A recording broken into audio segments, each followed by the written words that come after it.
السلام علیکم ورحمۃ اللہ وبرکاتہ۔ میں ایک حادثے میں ہاتھ پیروں سے معذور ہو گئی۔ مجھے پڑھنے لکھنے کا شوق تھا، لیکن ابا کے اتنے وسائل نہیں تھے۔ وہ دہاڑی دار مزدور تھے، لیکن میں نے اپنی معذوری کو رکاوٹ نہیں سمجھا اور ہمت نہ ہارتے ہوئے پڑھائی جاری رکھی۔ اچھے نمبروں سے پاس ہو کر میں نے اسکالرشپ لے لیا اور مقابلے کا امتحان کی تیاری کرنے لگی۔ مجھے پوری امید تھی کہ میں پاس ہو جاؤں گی کہ ایک دن میں نے سڑک پار کرتے ہوئے ادھر ادھر دیکھا اور جیسے ہی اپنا اسکول بیگ اٹھائے سڑک کراس کرنے لگی، دوسری طرف سے آتے تیز رفتار ٹرالر نے مجھے زوردار ٹکر دے ماری۔ میرے چیخنے کی آواز بہت دور تک چلی گئی تھی۔ میرا اسکول بیگ سڑک پر بکھر کر رہ گیا تھا اور میرا ذہن تاریکیوں میں ڈوب گیا تھا۔ ہاسپٹل کے اس کمرے میں جب میری آنکھ کھلی تو میں نے ارد گرد دیکھنے کی کوشش کی تھی، اور یہ دیکھ کر میرے ننھے سے ذہن پر جیسے قیامت ہی ٹوٹ گئی تھی کہ میرے دونوں ہاتھ کوہنیوں کے قریب سے غائب تھے۔ سفید پٹیوں میں جکڑا ہوا میرا وجود کسی ٹوٹے ہوئے برتن کی طرح ہو چکا تھا۔ میں نے گھبرا کر اپنے نچلے حصے کو حرکت دینی چاہی تھی، اور میرے لیے یہ احساس جان لیوا تھا کہ میرے دونوں پاؤں بھی غیر موجود تھے۔ تھوڑی ہی دیر میں میری چیخوں سے پورا ہاسٹل گونج اٹھا تھا۔ میری ماں بھاگ کر میرے پاس پہنچی تھی اور مجھے اپنے سینے سے لگا کر چپ کروانے کی ناکام کوشش کر رہی تھی۔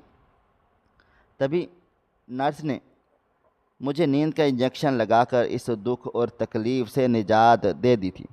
مجھے جب بھی ہوش آتا میں بے بسی سے امی اور ابو کو پکارتی اور پھر دھاڑیں مار مار کر رونے لگ جاتی۔ ایک ہفتے کے بعد جا کر کہیں میرا ذہن اس حقیقت کو تسلیم کر پایا تھا، اور اس کے بعد مجھے چپ لگ گئی تھی۔ میرے زخم بہت زیادہ گہرے تھے، اس لیے کافی دن ہاسٹل میں رہنے کے بعد مجھے چھٹی مل گئی تھی۔ میری کلاس فیلوز اور ٹیچرز کو جب معلوم ہوا کہ میرے ساتھ اتنا بھیانک حادثہ ہوا ہے تو وہ لوگ میری خیریت پوچھنے میرے گھر پہنچے۔ میں نے ان لوگوں کے سامنے چپ چاپ ساکت بیٹھی رہ گئی۔ جب میری ٹیچر سر طاہر نے اٹھ کر میرے سر پر ہاتھ رکھا اور کہا، بیٹا مائرہ، گیٹ ویل سون، جلدی جلدی سے ٹھیک ہو کر سکول پہنچو، تمہاری اسٹڈیز کا بہت زیادہ نقصان ہو رہا ہے۔ اور میں نے ان کی یہ بات سن کر بڑی بے بسی کے ساتھ ان کے چہرے کی طرف دیکھا تھا۔ اس سے پہلے کہ میں رو پڑتی، انہوں نے میرے کندھے پر ہاتھ رکھ کر مجھے تسلی دی، اور پھر چپکے امی جان سے کچھ کہتے وہ گھر سے چلے گئے۔ کچھ روز کے بعد جب میرے زخم مندمل ہو گئے تو میری امی نے مجھے ذہنی طور پر تیار کیا کہ مجھے اپنی پڑھائی نہیں چھوڑنی چاہیے، اور میں بھی ہمت کر کے ان کے ساتھ اسکول جانے کے لیے رضامند ہو گئی۔ اور باہر نکل کر جب میں نے لوگوں کی چبھتی ہوئی نظریں دیکھی اور ان کے تلخ جملے سنے تو بے بسی سے سوچا کہ چند روز پہلے میں بھی ایک مکمل انسان تھی۔ ایک روز میری ماں مجھے اسکول چھوڑنے جا رہی تھی۔ میں نے دو عورتوں کو دیکھا جو میری طرف دیکھ کر بآواز بلند کہہ رہی تھیں، وہ دیکھو کیسی عجیب سی لڑکی جا رہی ہے، نہ تو اس کے پاؤں ہیں اور نہ ہی ہاتھ۔ یہ جملہ سن کر میری نظر جیسے ہی ان عورتوں پر کی طرف اٹھی تھی، عورتیں اپنے کانوں کو ہاتھ لگاتی ہوئی توبہ توبہ کرتے وہاں سے آگے بڑھ گئی تھیں۔ میں اپنی ماں کے ساتھ اپنے سرکاری اسکول جا رہی تھی۔ چند ماہ پہلے ایک ٹریفک ایکسیڈنٹ میں میرے ساتھ یہ حادثہ پیش آ گیا تھا، جس کی وجہ سے ڈاکٹروں نے میرے ہاتھ اور پاؤں دونوں ہی کاٹ دیے تھے۔ میں اس وقت میٹرک کا امتحان دینے والی تھی۔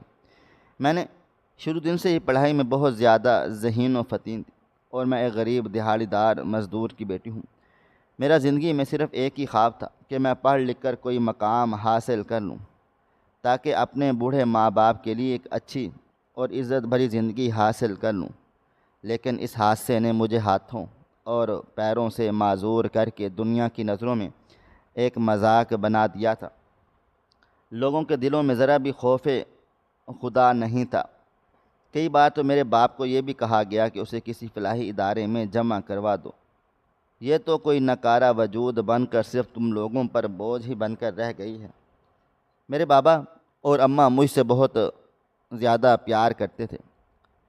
دنیا کی اتنی تلخ باتیں سن کر وہ فوراً سے رو پڑتے۔ ایک طرف جوان بیٹی کی معذوری تھی اور دوسری طرف دنیا کا یہ رویہ۔ میرے والد صاحب نے میری پڑھائی کے شوق کو ہمیشہ ہر چیز پر اہمیت دی تھی، لیکن اس مقام پر وہ خود بھی پریشان سے ہو گئے کہ اب میرا مستقبل کیا ہوگا۔ وہ نہ تو میرے لیے مصنوعی ہاتھ پیروں کا انتظام کر سکتے تھے اور نہ ہی میرے لیے الیکٹرک وہیل چیئر خرید سکتے تھے۔ میں ایک پرانی سی وہیل چیئر جو مجھے ایک رحم دل ڈاکٹر نے کسی سے خرید کر دی تھی، اسی کا سہارا لے کر اپنی زندگی کو آگے گھسیٹ رہی تھی۔ میرے والد اکثر مجھے دیکھ کر رونے لگتے اور کہتے کاش میرے پاس اتنا ہوتا کہ تمہاری اس معذوری کو ختم نہ کر سکتا، تو کم از کم اتنا تو کر دیتا کہ دنیا کی نظروں میں یوں شرمندگی کا سامنا نہ کرنا پڑے۔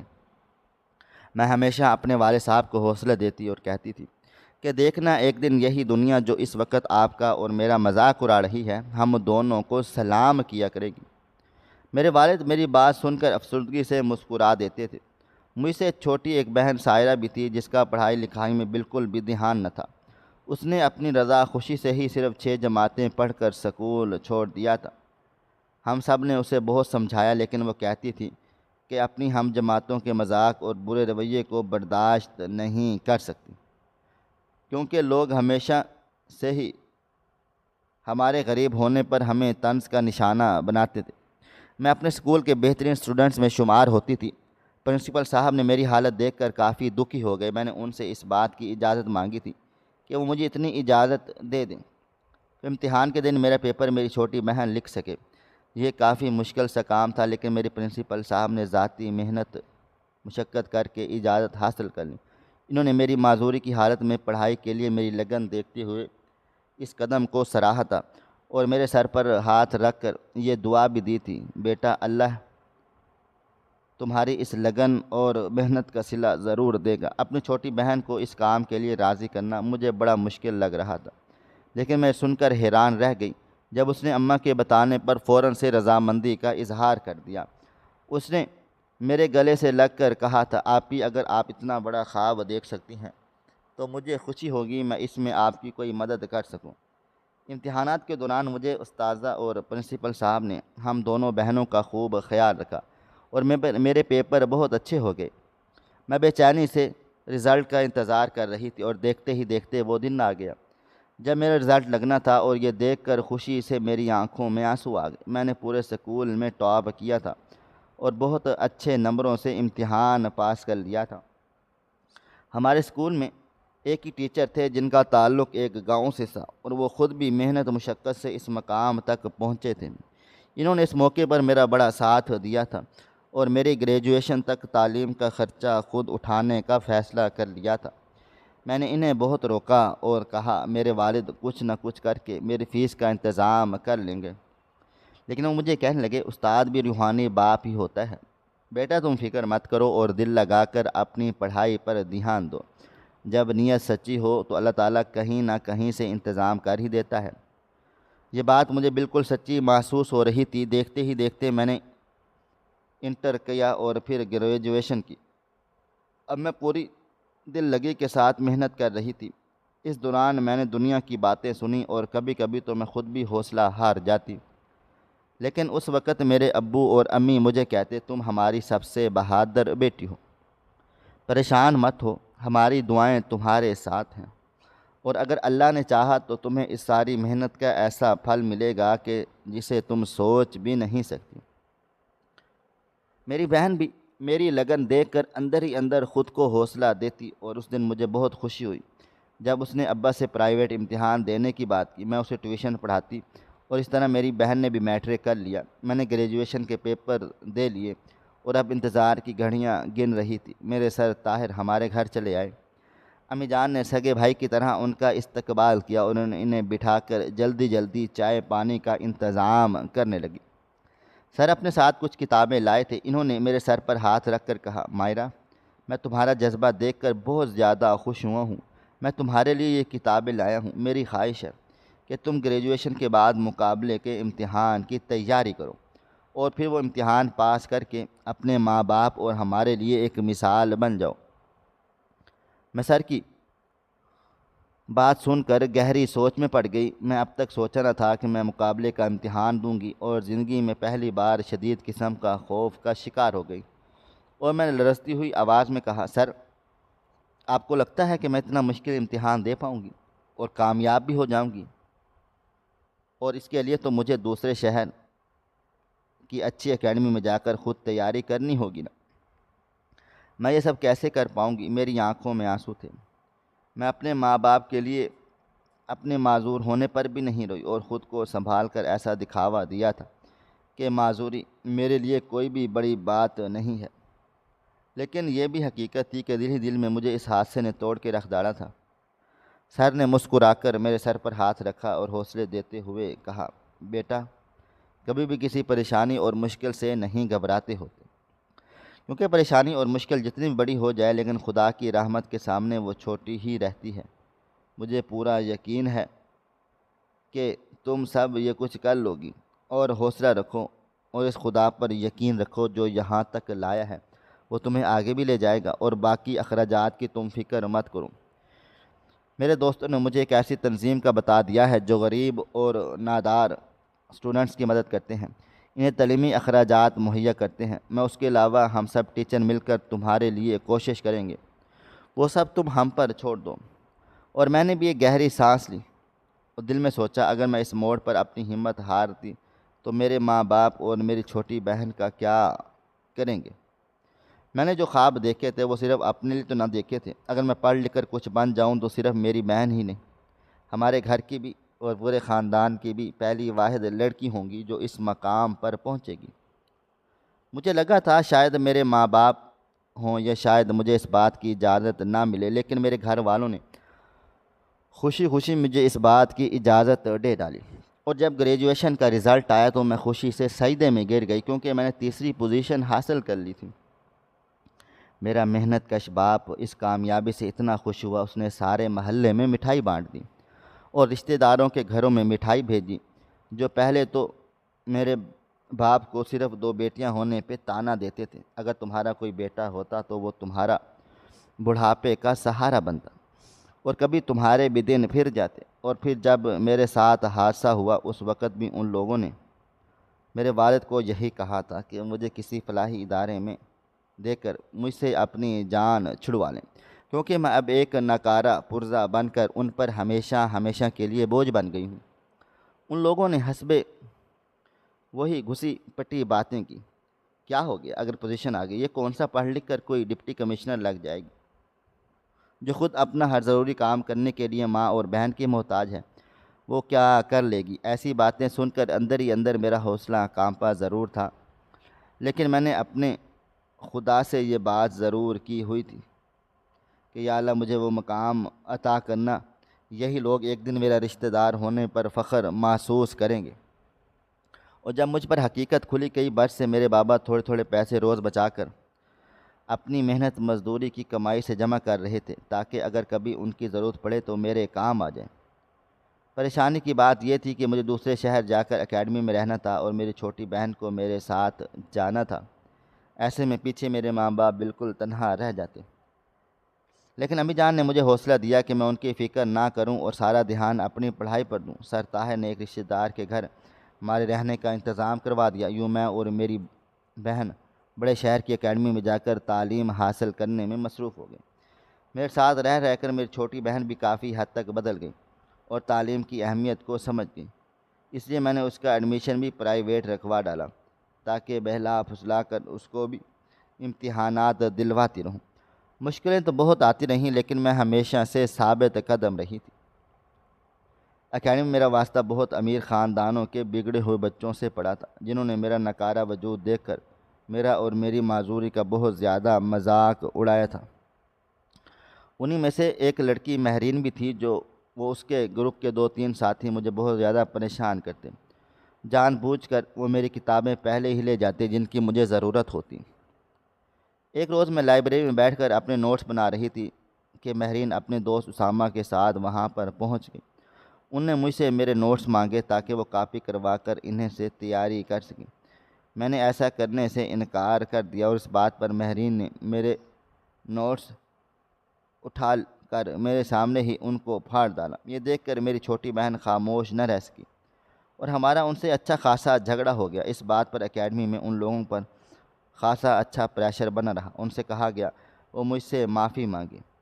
یہ بات سن کر ان لوگوں کو اپنی بہت زیادہ ذلت محسوس ہوئی تھی اور مہرین کے گھر والوں نے بھی کافی کوشش کی تھی کہ وہ مجھ پر دباؤ ڈلوا سکیں، لیکن میری حالت اور معذوری دیکھ کر میرے ساتھ بھی بہت سے لوگوں کو سپورٹ تھی، اور پھر یوں ہی تیزی سے وقت گزرتا چلا گیا۔ میں نے مقابلے کا امتحان پوری تیاری سے دیا، لیکن عین مقابلے کے دن مجھے اتنا شدید بخار چڑھا کہ میری طبیعت خرابی کی وجہ سے میں ہانپتی کانپتی ہوئی امتحانی مرکز چلی گئی تھی۔ جیسے تیسے کر کے امتحان دیا۔ اب میرا دل اندر ہی اندر اس بات سے بھی خوف زدہ تھا کہ کہیں میں اس امتحان میں ناکام نہ ہو جاؤں، اور پھر انتظار کی گھڑیاں ختم ہوئیں۔ دھڑکتے دل کے ساتھ جب میں نے رزلٹ چیک کیا تو کمیشن کا رزلٹ پاس کر لیا تھا۔ میرا 20واں نمبر آیا تھا، اور میں نے روتے ہوئے گھر فون کر دیا۔ امی جو کھانا بنا رہی تھی میں رونے کی آواز سن کر پریشان سی ہو گئیں، اور کانپتے ہوئے لہجے میں کہنے لگی، بیٹا کیا ہوا، تم اتنا کیوں رو رہی ہو؟ کوئی بات نہیں، اگر ناکامی ہو گئی تو خیر ہے، پریشان مت ہو۔ میں نے روتے روتے انہیں کہا، امی میں پاس ہو گئی ہوں، امی میں نے امتحان پاس کر لیا ہے، میرا 20واں نمبر آیا ہے۔ امی یہ بات سن کر امی کے ہاتھ میں پکڑے ہوئے برتن گر گئے، اور وہ خوشی سے چلا کر کہنے لگی، مائرہ کہ بابا مبارک ہو، آج ہماری بیٹی نے ہمارا سر فخر سے بلند کر دیا ہے، ہماری بیٹی نے کمیشن کا امتحان پاس کر لیا ہے۔ بابا بھی خوشی سے بھاگ کر امی جان کے پاس جا پہنچے، اور ہم سب لوگ رو رہے تھے اور باتیں کر رہے تھے۔ دیکھتے ہی دیکھتے یہ خبر جنگل کی آگ کی طرح پھیل گئی تھی، اور ہاتھ پاؤں سے معذور لڑکی نے مقابلے کا امتحان پاس کر لیا۔ اخبارات میں میری تصویر شائع ہوئی تو وہی رشتہ دار جو میرے بابا جان کو کہتے تھے کہ مجھے گھر سے نکال دیں، وہی لوگ مٹھائیاں لے کر ہمارے گھر پہنچنا شروع ہو گئے تھے۔ سب سے زیادہ خوشی میرے اسکول ٹیچر اور پرنسپل صاحب کو ہوئی تھی۔ سر طاہر اور میرے باقی سبھی ٹیچر اس مقام پر تک پہنچانے کے لیے جس قدر میرا ساتھ دیا، ایسا کوئی اپنوں کا بھی ساتھ نہیں دیتا۔ میرا جاب انٹرویو ہوا اور میری پوسٹنگ میرے شہر میں ہوئی تو میرے گھر والوں کے ساتھ ساتھ میرے ٹیچر اور پرنسپل کو بھی پھولوں کا ہار لے کر میرے استقبال کے لیے آئے ہوئے تھے۔ میرے محلے والے خوشی سے ڈھول بجا رہے تھے۔ سرکاری سطح پر یہ بہت بڑی بات تھی کہ ایک معذور لڑکی نے جسمانی معذوری ہونے اور وسائل کی عدم دستیابی کے باوجود بھی کمیشن کا امتحان پاس کر کے اتنا بڑا مقام حاصل کر لیا ہے۔ انٹرویو کے لیے اخباری نمائندے گھر پر پہنچے۔ یہ خبر محلے والوں کو مل چکی تھی، وہ بھی جمع ہو گئے۔ میرے رشتہ دار بھی گھر پہنچنا شروع ہو گئے تھے۔ سب سے آگے میرے وہ چچا جان تھے جنہوں نے ہمیشہ اپنے بھائی کو بیٹا نہ ہونے کا طعنہ دیا، اور پھر میری پھپھو بھی تھی جو ہمیشہ میرے والد کو دوسری شادی کے مشورے دیتی تھی، کیونکہ ان کی خواہش تھی کہ وہ بھی بھتیجے کی خوشی دیکھیں۔ وہ لوگ اب بڑھ چڑھ کر یہ باتیں بتا رہے تھے کہ میں بچپن سے ذہین ہوں، اور ایسے جھوٹے موٹے سچے واقعات سنانے کی کوشش کر رہی تھیں کہ جن سے لگتا کہ انہوں نے میری تعلیم اور تربیت میں میرے باپ کو اخلاقی طور پر سہارا دیا اور ہماری مدد کی ہو۔ میرے دل میں دبی ہوئی برسوں کی نفرت اب اتنی زیادہ گہری ہو چکی تھی۔ میں نے اپنے بچپن سے لے کر اب تک کی ہر سچائی اپنے انٹرویو میں بیان کر ڈالی تھی۔ کس طرح سے ایک جسمانی معذوری کے باعث میرے اپنوں نے میرے لیے کیا کیا کہا تھا، اور ساتھ ہی ان لوگوں کا بھی شکریہ ادا کیا تھا جن کی محنت اور لگن کی وجہ سے آج میں اس کامیابی کے مقام پر پہنچی ہوئی تھی۔ اپنی تکالیف بیان کرتے ہوئے میری ماں کی آنکھوں سے بے اختیار آنسو بہہ رہے تھے۔ میرا انٹرویو لینے والے نیوز اینکر ان کر امی جان کو گلے سے لگا کر رونے لگ گئی تھی۔ میری اور امی کی باتیں سن کر ہمارے رشتہ دار شرمندگی سے اٹھ کر ایک دوسرے کو دیکھ کر وہاں سے غائب ہونا شروع ہو گئے تھے۔ میں نے اپنی ڈیوٹی جوائن کر لی۔ سرکاری سطح پر میں نے ایک ایسے ادارے بنوانے کی سفارش کر دی جہاں پر جسمانی یا ذہنی معذور بچے تعلیم حاصل کر سکیں، اور جہاں پر ایسی سہولتیں اور مشینری موجود ہو جس کی وجہ سے کسی حادثے کا شکار ہونے والے بچے بھی تعلیم حاصل کر سکیں، اور ان کے ماں باپ کو وہ تکلیف نہ اٹھانی پڑے جس تکلیف سے میرے ماں باپ گزرے تھے۔ جب میرے سینئر مجھ سے مل کر اکثر میرے حوصلے اور ہمت کی داد دیتے تھے تو سرکاری طور پر میرے علاج کے لیے بھی کچھ ایسی ڈیوائسز منگوائی گئیں جس سے میری معذوری کو کچھ کم کیا جا سکے۔ میری فیملی میرے سرکاری گھر میں شفٹ کر چکی تھی، اور ایک روز جب دفتر سے گھر پہنچی تو پورے گھر میں خاموشی تھی۔ میز پر رکھی ہوئی مٹھائی اس بات کی گواہی تھی کوئی مہمان آیا ہے۔ میری نظر سر طاہر کی وائف پر پڑی جنہوں نے بڑی محبت سے اٹھ کر میرا ماتھا چوم کر مجھے گلے سے لگا لیا تھا۔ سر طاہر بھی کسی سے بات کرنے کے بعد کمرے میں واپس آ چکے تھے۔ میں نے مسکراتے ہوئے سب کے خاموش چہروں کو نظر ڈال کر کہا، کیا ہوا؟ اب سب لوگ مجھے اتنا کیوں خاموش ہو گئے ہیں؟ میں نے کسی غلط وقت پر آ گئی ہوں؟ امی ابو کے چہروں پر کچھ پریشانی سی چھپی تھی۔ پھر سر طاہر نے اور ان کی وائف نے مجھے اپنے آنے کی وجہ بتائی۔ میں حیرانگی سے ان کے چہرے کی طرف دیکھنے لگی۔ میرے وہم و گمان میں نہ بات تھی کہ وہ لوگ ایسی بات کریں گے۔ میں نے گہری سانس لی اور سر سے کہا، سر مجھے رشتہ منظور ہے، مگر اپنے لیے نہیں بلکہ اپنی چھوٹی بہن سائرہ کے لیے۔ سائرہ نے میری طرف غصے سے دیکھا اور کمرے سے اٹھ کر چلی گئی۔ امی جان کے چہرے پر کافی پریشانی تھی۔ میں سمجھ سکتی تھی کہ وہ میری ماں ہے اور میں ان کی دلی کیفیات سمجھ رہی تھی۔ سر طاہر کی وائف میری بات سن کر پریشان ہو گئی۔ انہوں نے بے چینی سے شوہر کی طرف دیکھا۔ سر طاہر میری بات کو سنجیدگی سے سوال کیا، مائرہ، میں تمہارے ابو کی عمر کا تو نہ صحیح لیکن میں ہمیشہ تمہیں بیٹی سمجھا، تو کیا تم میرے فیصلے پر کوئی بھروسہ نہیں، یا میں نے تمہارے لیے ایسا سوچنے کے قابل نہیں؟ سر نے اتنی بڑی بات کہہ دی کہ ایک لمحے کے لیے میں گھبرا سی گئی تھی۔ میں نے اٹک کر کہا، سر دراصل بات یہ ہے کہ میں ایک معذور لڑکی ہوں، مجھ سے جڑ کر کسی کو کیا حاصل ہوگا؟ میں نہیں چاہتی کہ بھابھی کے بھائی ترس کھا کر مجھ سے شادی کرنے۔ یقیناً ایک مکمل انسان ہوں گے اور زندگی کی خوشیوں پر ان کا برا حق ہے۔ آپ لوگ مجھے اور میری بہن کو بچپن سے جانتے، مجھے خوشی ہوگی کہ ہمارا یہ تعلق رشتہ داری میں بدل جائے۔ میری یہ بات سن کر سر طاہر کہنے لگے، تم میرے سالے سے ملنا نہیں چاہو گی؟ میرے خیال میں ایک بار تم اس سے مل کر اس سے بات سن لو، ہو سکتا ہے تمہارا فیصلہ بدل جائے۔ میں نے ان کی بات سن کر پوری طرح سے الجھ گئی۔ جب انہوں نے آواز دی، اسامہ اندر آ جاؤ، یہ نام سن کر میں کچھ کنفیوز سی ہو گئی اور پھر میں نے یہ دیکھ کر حیرت سے اس کی طرف دیکھنے لگی، کیونکہ وہ کوئی اور نہیں وہی اسامہ تھا جو میرے ساتھ ہی CSS کی تیاری کر رہا تھا، اس اکیڈمی میں جہاں پر میں نے تیاری کی تھی۔ اسے دیکھ کر میں کچھ سوچ بھی نہ پائی اور فوراً سے بولنا شروع کر دیا، مائرہ، میں تم سے اپنے اس دن کے رویے پر معافی مانگنا چاہتا ہوں۔ ہو سکتا ہے تمہارے دل میں یہ سوال پیدا ہو گیا ہو کہ شاید میں تمہارے کمیشن پاس کرنے کی وجہ سے تم سے شادی کرنا چاہتا ہوں، شاید میں خود امتحان پاس نہیں کر سکتا۔ اس کی بات سیدھی میرے دل پر لگی، کیونکہ میں نے بالکل یہی سوچا تھا۔ اگلے ہی لمحے اسامہ بولا، میں نے CSS بھی پاس کر لیا اور مجھے بیرون ملک سفارت خانے میں نوکری بھی مل چکی ہے۔ اس روز تم سے جھگڑا کرنے کے بعد جب میں نے آپی کو کال کی تو انہوں نے ساری بات بتا ڈالی، اور جب آپی نے مجھے بتایا کہ تمہارے ساتھ کتنا بڑا حادثہ ہوا، اس کے باوجود بھی تم نے ہمت نہ ہاری اور اپنی تعلیم جاری رکھی، تو میں تم سے شدید شرمندہ ہو چکا تھا۔ میرے دل میں اسی وقت یہ خیال پیدا ہوا کہ چاہے ہم امتحان میں پاس ہوں نہ ہوں لیکن میری لائف پارٹنر تم ہی بنو گی، اور میرے گھر کی ہوم منسٹر بھی۔ مجھے آپی نے ہی منع کر دیا تھا اس وقت تمہارے پاس جا کر تم سے معافی مانگنے کے لیے، کیونکہ آپی نہیں چاہتی تھی کہ تمہیں یہ بات معلوم ہو کہ میرا طاہر بھائی سے کوئی رشتہ ہے، تاکہ تم ڈسٹرب نہ ہو۔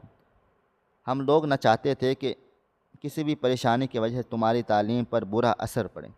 جو کچھ ہوا وہ ایک حادثہ تھا، کسی کے ساتھ بھی ہو سکتا ہے، یہ سب قسمت کا لکھا ہوتا ہے، لیکن تم نے اس حادثے میں ملنے والی معذوری کو اپنے راستے کی رکاوٹ نہ سمجھا، بلکہ تم بہت سارے ایسے انسانوں سے اچھی نکلی جو ہاتھ پاؤں سلامت ہونے کے باوجود اپنے ذہن کا استعمال نہیں کرتے۔ سب کچھ میسر ہونے کے باوجود بھی وہ لوگ اپنے لیے کچھ نہیں کر سکتے، کرنا بھی نہیں چاہتے، تو پھر تم کیسے کسی عام انسان کے برابر ہو سکتی ہو؟ تم تو بہت خاص ہو، اور میرے لیے اعزاز کی بات ہوگی کہ میری زندگی میں شامل ہونے والی لڑکی کوئی عام لڑکی نہیں بلکہ بہت خاص لڑکی ہے۔ مجھے تمہارے کام پر کوئی اعتراض نہیں، تم اپنی ڈیوٹی کرنا اور میں اپنی ڈیوٹی کروں گا۔ اگر تم میرے ساتھ چلنا چاہو تو میں تمہارا تبادلہ بھی کروا سکتا ہوں۔ اسامہ نے بہت ٹھہر کر اپنی ساری بات مکمل کر لی۔ میں سر جھکاتے ہوئے اپنے مصنوعی ہاتھوں کی طرف دیکھ رہی تھی جو چند روز پہلے لگے تھے۔ کیا یہ کوئی خواب تھا یا واقعی ہی بیٹھے بٹھائے میں زندگی میرے ہر اس درد کا مداوع کر رہی تھی جسے میں نے برسوں سہا تھا؟